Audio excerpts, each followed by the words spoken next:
Mi dolazimo u Todorovo i tih dana autonomaši nama viču, kaj didovi imali kruha, jesi li gladan, tako, zezaju nas.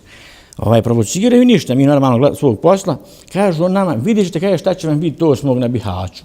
Međutim, neće se to desiti 8. nego 6. Mi smo bili, znači, na Todorovu dolaze jake detonacije iz pravca Bihaća negdje.